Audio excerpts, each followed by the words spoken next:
વડોદરાના જાણીતા ઉદ્યોગપતિ દ્વારા વડોદરા શહેર પોલીસના મદદનીશ પોલીસ કમિશનર ટ્રાફિક દત્તાત્રેય વ્યાસ વિરુદ્ધ ગંભીર આક્ષેપો કરવામાં આવ્યા છે। ઉદ્યોગપતિ જયેશ ઠક્કરનું માનીએ તો તેમની વૈભવી ગાડી તેમને લેવા માટે ડેરીડેન સર્કલ આવી હતી, ત્યારે તેમનું વાહન અધવચ્ચે હોવાનું કહી ટ્રાફિક પોલીસની કચેરી ખાતે તેમને બોલાવવામાં આવ્યા, ત્યાં તેમની સાથે ગેરવર્તણૂક થઈ હોવાના પણ ગંભીર આક્ષેપો તેમને કર્યા છે। આ મામલે તેમણે રજૂઆત કરતા ખાતાકીય તપાસની માંગ મદદનીશ પોલીસ કમિશનર ટ્રાફિક વિરુદ્ધ કરી છે।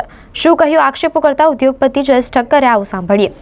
તો આક્ષેપો ખોટા હોવાનું મદદનીશ પોલીસ કમિશનર ટ્રાફિક દત્તાત્રેય વ્યાસે જણાવ્યું છે। આ તેમના ઈગો પર વાત આવી ગઈ હશે તેમ જણાવી એમ કશું ખોટું કર્યું નથી, અમે કશું ખોટું કર્યું નથી, અમારું આ કામ જ છે તેમ જણાવ્યું હતું। નોંધનીય છે કે ડેરીડેન સર્કલ ખાતે ટ્રાફિકની જટિલ સમસ્યા છે, તેના નિરાકરણ માટે કેમ કામ નથી થતું તે સૌથી મોટો સવાલ હોવાની વાત હાલ ચર્ચા રહી છે। શું વડોદરા મહાનગરપાલિકાનું તંત્ર અને વડોદરા શહેર પોલીસ ઊંઘમાં છે? આવા અનેક સવાલો આ પ્રકારના કિસ્સાઓ બાદ સામે આવી રહ્યા છે। છેલ્લા 25 વર્ષથી ગાલો ચેમ્બરમાં મારી ઓફિસ છે। આ વિસ્તારમાં આખું વડોદરા શહેર જાણે છે કે અહીંયા ચાની લારીથી માંડીને ડેરીડેનમાં છેલ્લા 25 વર્ષથી ટ્રાફિક આવો જ જામ હોય છે। દિલ્હી હું સવારે ઓફિસે આવું ને પછી રૂટિનમાં 10 સાડા 10 વાગે મારી ફેક્ટરી પર જવાની છું। ગઈકાલે મારી ગાડી મને લેવા 1 સેકન્ડ માટે ઊભી રહી, 2 સેકન્ડ માટે મારું આવવું એટલે અમે પોલીસ કોન્સ્ટેબલ આવીને ગાડીમાં દરવાજો આગળથી ખોલી દીધો। તો કેમ ભાઈ, શું તકલીફ પડી?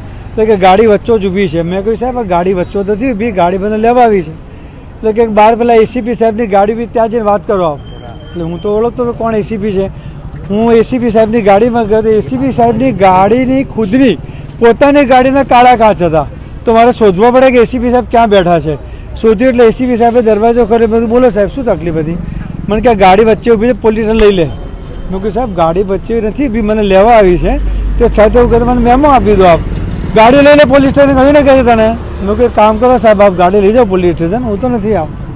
એટલે એક કોન્સ્ટેબલ ગાડીમાં બેસી ગયો। પછી જે વાર્તાલાપ થઈ અલી સાથે, મારા ડ્રાઈવર સાથે, એ મેં એન્ટી કરપ્શન લખીને આપી દીધેલી છે। પછી ગાડી લઈ ગયા પોલીસ સ્ટેશન। પછી મારા મિત્ર થ્રુ પોલીસ કમિશનર સાહેબને ફોન કર્યો। પોલીસ કમિશનર સાહેબે જ્યોતિબેન જે અહીંયા કમિશનરશ્રી છે એમને વાત કરતાં એમને ઇન્ટરવ્યૂ કરીને ગાડી મારી છોડાવી આપી।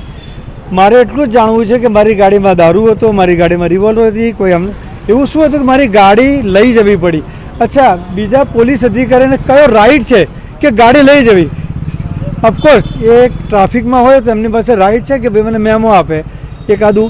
ગાડી કયા અધિકારથી લઈ ગયા? અહીં બીજી આટલી બધી ઘણી ગાડીઓ પડી હતી, મારી મર્સિડીઝ કેમ દેખાય? 3.25 કરોડની ગાડી રસ્તા પર લેવામાં નહીં, એમને તકલીફ પડી ગઈ। પ્રેસ્યુડાઇઝ માઇન્ડ શું? આપ એવું માનો છો કે અહીંયા તો જ્યાં ત્યાં પાર્કિંગ હમણાં બી હાલ થઈ જ રહ્યું છે, તો એક્શન લેવાવું જોઈએ તો બધા પર લેવાવું જોઈએ? એક્શન લેવા તો બધા પર લેવા જોઈએ ને। આ તો વર્ષોથી પ્રોબ્લેમ છે। જો ખરેખર એ ટ્રાફિકવાળા જે એસીપી સાહેબ વ્યાસ સાહેબ છે એમને ખરેખર વડોદરા શહેરની ચિંતા હોય તો અહીંયા કેટલા સયાજીગંજ પોલીસ સ્ટેશનની આગળ સટલિયા ભરીને કેટલા હપ્તા ખવાય છે કોને ખબર નથી। રેલવે સ્ટેશન પર જાઓ તો કયા રિક્ષાવાળાનું બધા રિક્ષામાં 4 સવારી ને 6 સવારી 7 સવારી જાહેરમાં ફરે છે, તો એ એસીપી સાહેબને નથી દેખાતું? મારી ગાડી દેખાઈ? શું કોઈ એક્શન લીધું છે? મેં એક્શન લીધા છે, એન્ટી કરપ્શનમાં જે અરજી આપી છે અને મેં ખાતાકીય તપાસ વિજિલન્સ તપાસની પણ માગણી કરી છે વ્યાસ સાહેબની। ખોટી વાત છે એમની। ડેરીડેન સર્કલ સૂર્યા તરફથી અમે આવતા હતા અને ગાડી વચ્ચોવચ પડી હતી। અમે દૂરથી જોઈ, નજીકમાં જઈને પણ અમે સાઈડમાંથી ગાડી લીધી। પછી અમે ઊભી રાખીને મારા કમાન્ડો અને મારા ઓપરેટર બંને એમની પાસે ગયા, ગાડી કેમ વચ્ચે ઊભી છે? પછી લઈ લો ઓફિસ। નોર્મલી અમે રીતના ઓફિસ રહી અને એમને દંડ વગેરે આપતા હોઈએ છીએ, નો પાર્કિંગનો। એટલે રોડ વચ્ચે મૂકવા છતાં આવું થયું અને પછી અચાનક એ ભાઈ, શું નામ, જયેશભાઈ, એ અચાનક એ ભાઈ મળવા આવ્યા મારી ગાડી પાસે અને મને કે શું થયું સાહેબ? હું કહી ગાડી તમારી અત્યારે વચ્ચોવચ્ચ છે, તમારી ને મારી, તમે ફટાફટ મારી ઓફિસ લો, પછી આપણે વાત કરીએ। પણ એ આવ્યા નહીં, ખાલી એમનો ડ્રાઈવર આવ્યો અને એ પણ બહુ ખરાબ વાત કરતો હતો મારા માણસ જોડે કે ભાઈ મારા સાહેબ તો બહુ ટણીવાળા છે અને ગાડી હડકાઈ નાખશે, પણ અહીંયા તો ના જ આવે અને તમે ઓળખતા નથી ને એ વાતો કરતો હતો। પણ અમને લાગે ભાઈ ચલો ડ્રાઈવર છે, એના મગજમાં કદાચ ના ચાલતું હોય, તો મેં એમને એવું કીધું તમે તમારા સાહેબ જોડે મને વાત કરાવો અને તમારા સાહેબ તમને ઠપકો આપશે કે પોલીસ જોડે આ રીતના વાત ના થાય કોન્સ્ટેબલ જોડે। એટલે એને એવી વાત કરી કે ભાઈ ગાડી તો અહીંયા જ રહેશે, મારા સાહેબ આવશે એટલે સાહેબને લઈને મારે જવાનું છે વગેરે। તે બી વાત કરી હશે. તો એ એમને સમજવાની વાત હતી કે ભાઈ એના ડ્રાઈવરને ઠપકો અપાય કે ભાઈ પોલીસ જોડે આ રીતના વાત ના થાય. એ 2 વાક્ય કહેવાની જગ્યાએ એમણે આટલું લાંબુ કર્યું તે અનનેસેસરી છે અને બીજી બધી વાતો જે તમે કહો છો એ બધી ખોટી છે અને આવા કોઈ આક્ષેપો જે કહે છે એ પ્રમાણે એવું કશું થયું નથી.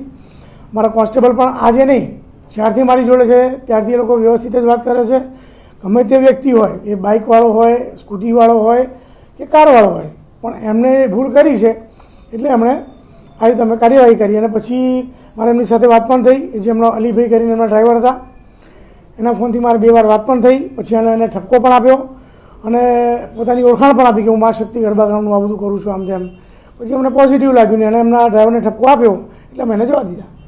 સાહેબજી, એમનું એવું કહેવું છે કે જે આ બનાવ બન્યો તે અસંખ્ય ગાડીઓ આવી તેવી મીન્સ ગેરકાયદેસર પાર્ક હોય છે તેમને જ કેમ ટાર્ગેટ કરાયા? ગાડીઓ ડેરીડેન પાસે પાર્ક હોય છે એના માટે અમે વીએમસીને વારંવાર લખ્યું છે કે ત્યાં લારી ગલ્લા હટાવો તો પાર્કિંગનો પ્રશ્ન સોલ્વ થાય.